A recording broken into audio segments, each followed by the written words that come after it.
Hello and welcome back to Beyond the Book. My name is Jenny and I just want to start, before we start reading today, I want to apologize for not having created any videos recently. Things got a little crazy once I was able to go back to work and do my regular job, and then I started a podcast, and just life has happened and it's been difficult to make time to make videos. However, I have missed reading to all of you and I really wanted to get back to it.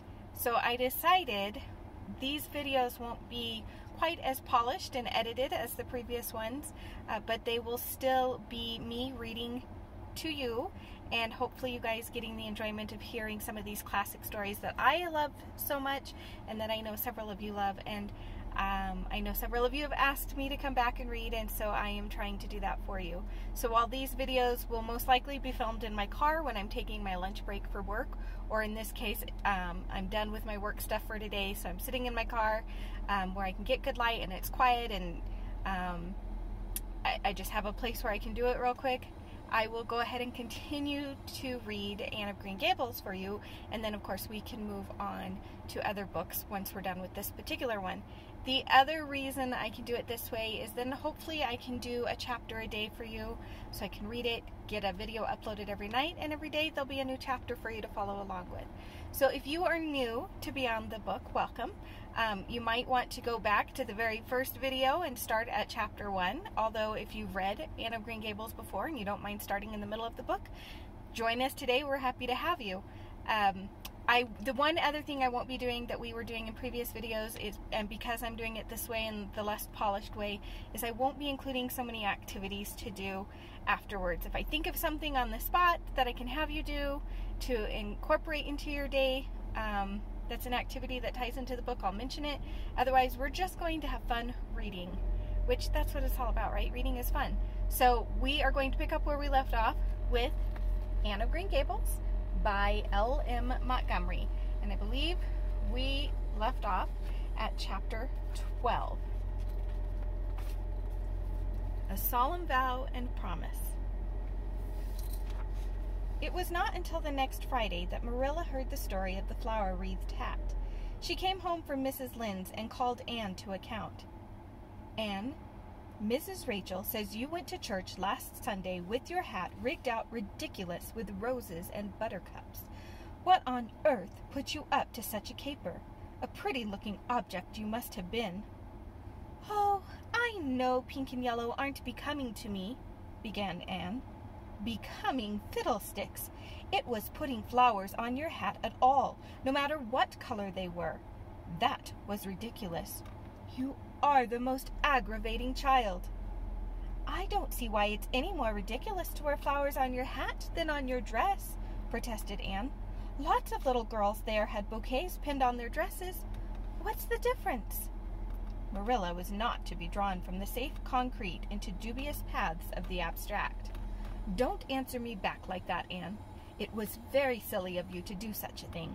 Never let me catch you at such a trick again. Mrs. Rachel says she thought she would sink through the floor when she saw you come in all rigged out like that. She couldn't get near enough to tell you to take them off till it was too late. She says people talked about it something dreadful. Of course they would think I had no better sense than to let you go decked out like that. Oh, I'm so sorry, said Anne, tears welling into her eyes. I never thought you'd mind. The roses and buttercups were so sweet and pretty. I thought they'd look lovely on my hat. Lots of the little girls had artificial flowers on their hats. I'm afraid I'm going to be a dreadful trial to you. Maybe you'd better send me back to the asylum.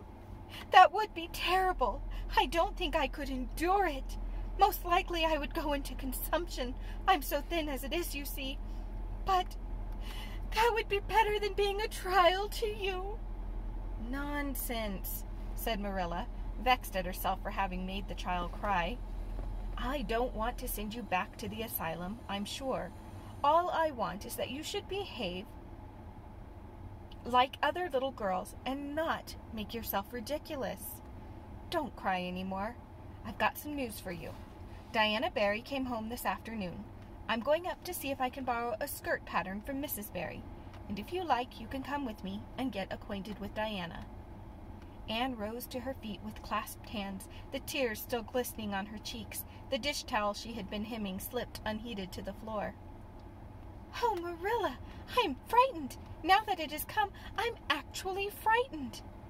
What if she shouldn't like me? It would be the most tragical disappointment of my life." "Now, don't get into a fluster, and I do wish you wouldn't use such long words. It sounds so funny in a little girl. I guess Diana'll like you well enough. It's her mother you've got to reckon with.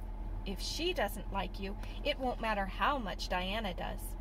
If she has heard about your outburst to Mrs. Lynde and going to church with buttercups around your hat, I don't know what she'll think of you. You must be polite and well-behaved, and don't make any of your startling speeches. For pity's sake, if the child isn't actually trembling." Anne was trembling. Her face was pale and tense. "Oh, Marilla, you'd be excited, too, if you were going to meet a little girl you hoped to be your bosom friend and whose mother mightn't like you," she said as she hastened to get her hat. They went over to Orchard Slope by the shortcut across the brook and up the firry hill grove. Mrs. Barry came to the kitchen door in answer to Marilla's knock. She was a tall, black-eyed, black-haired woman with a very resolute mouth. She had the reputation of being very strict with her children. "How do you do, Marilla?" she said cordially. "Come in. And I suppose this is the little girl you have adopted?" "Yes, this is Anne Shirley," said Marilla.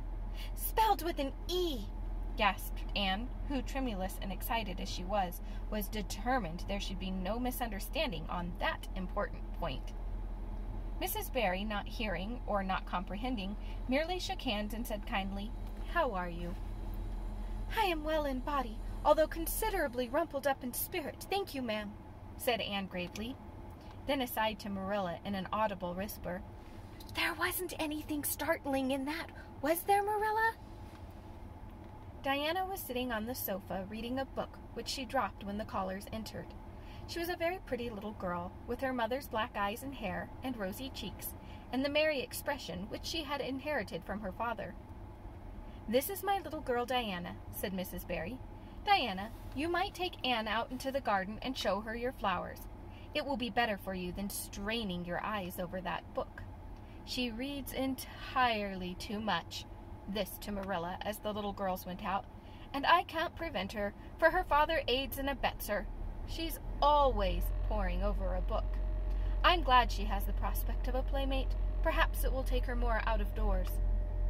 Outside in the garden, which was full of mellow sunset, light streaming through the dark old firs to the west of it, stood Anne and Diana, gazing bashfully at each other over a clump of gorgeous tiger lilies.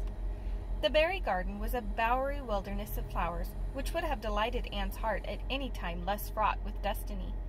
It was encircled by huge old willows and tall firs, beneath which flourished flowers that loved the shade. Prim, right-angled paths, neatly bordered with clamshells, intersected it like moist red ribbons, and in the beds between, old-fashioned flowers ran riot. There were rosy bleeding hearts and great splendid crimson peonies, white fragrant narcissi, and thorny sweet Scotch roses, pink and blue and white columbines, and lilac-tinted bouncing beds, clumps of southernwood and ribbon grass and mint, purple Adam and Eve, daffodils, and masses of sweet clover white with its delicate, fragrant, feathery sprays, scarlet lightning that shot its fiery lances over prim white musk flowers. A garden it was where sunshine lingered and bees hummed and winds, beguiled into loitering, purred and rustled. "Oh, Diana," said Anne at last, clasping her hands and speaking almost in a whisper. "Oh, do you think you can like me a little? Enough to be my bosom friend?"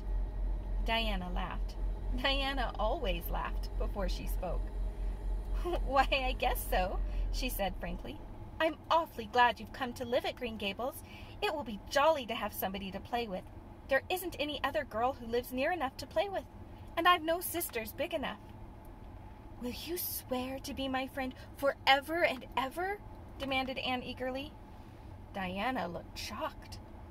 "Why, it's dreadfully wicked to swear," she said rebukingly. "Oh, no, not my kind of swearing. There are two kinds, you know." I never heard of but one kind, said Diana doubtfully. There really is another. Oh, it isn't wicked at all. It just means vowing and promising solemnly. Well, I don't mind doing that, agreed Diana, relieved. But how do we do it? We must join hands, so, said Anne gravely. It ought to be over running water. We'll just imagine this path is water. I'll repeat the oath first. I solemnly swear to be faithful to my bosom friend Diana Barry as long as the sun and moon shall endure. Now you say it and put my name in. Diana repeated the oath with a laugh fore and aft. Then she said, You're a queer girl, Anne. I heard before that you were queer, but I believe I'm going to like you real well. When Marilla and Anne went home, Diana went with them as far as the log bridge. The two little girls walked with their arms about each other. At the brook they parted with many promises to spend the next afternoon together. Well, did you find Diana a kindred spirit? Asked Marilla as they went up through the garden of Green Gables. Oh, yes, sighed Anne, blissfully unconscious of any sarcasm on Marilla's part. Oh, Marilla, I am the happiest girl on Prince Edward Island this very moment. I assure you I'll say my prayers with a right good will tonight. Diana and I are going to build a playhouse in Mr. William Bell's birch grove tomorrow. Can I have those broken pieces of china that are out in the woodshed? Diana's birthday is in February, and mine is in March. Don't you think that is a very strange coincidence? Diana is going to lend me a book to read. She says it's perfectly splendid and tremendously exciting. She's going to show me a place back in the woods where rice lilies grow. Don't you think Diana has got very soulful eyes? I wish I had soulful eyes. Diana is going to teach me to sing a song called Nellie in the Hazel Dell. She's going to give me a picture to put up in my room. It's a perfectly beautiful picture, she says. A lovely lady in a pale blue silk dress. A sewing machine agent gave it to her. I wish I had something to give Diana. I'm an inch taller than Diana, but she is ever so much fatter. She says that she'd like to be thin because it's so much more graceful. But I'm afraid she only said it to soothe my feelings. We're going to go to the shore someday to gather shells. We have agreed to call the spring down by the log bridge the Dryad's Bubble. Isn't that a perfectly elegant name? I read a story once about a spring called that. A dryad is a sort of grown-up fairy, I think. Well, all I hope is you won't talk Diana to death, said Marilla. But remember this in all your planning, Anne. You're not going to play all the time, nor most of it.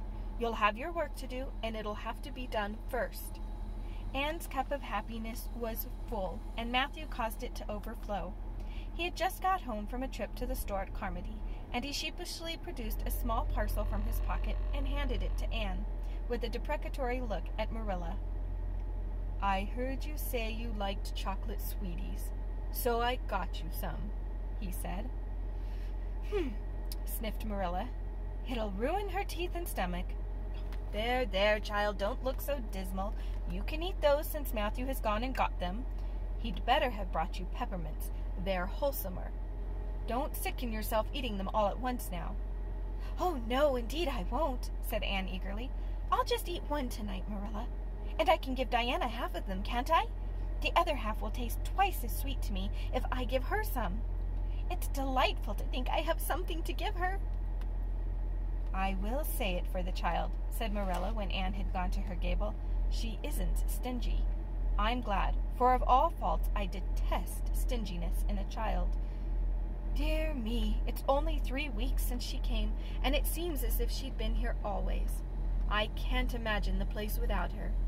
Now, don't be looking I told you so, Matthew. That's bad enough in a woman, but it isn't to be endured in a man. I'm perfectly willing to own up that I'm glad I consented to keep the child, and that I'm getting fond of her. But don't you rub it in, Matthew Cuthbert. And that is where we will stop for today. And I will make every effort to record another chapter for you guys tomorrow. So thank you for joining me, and I will see you next time.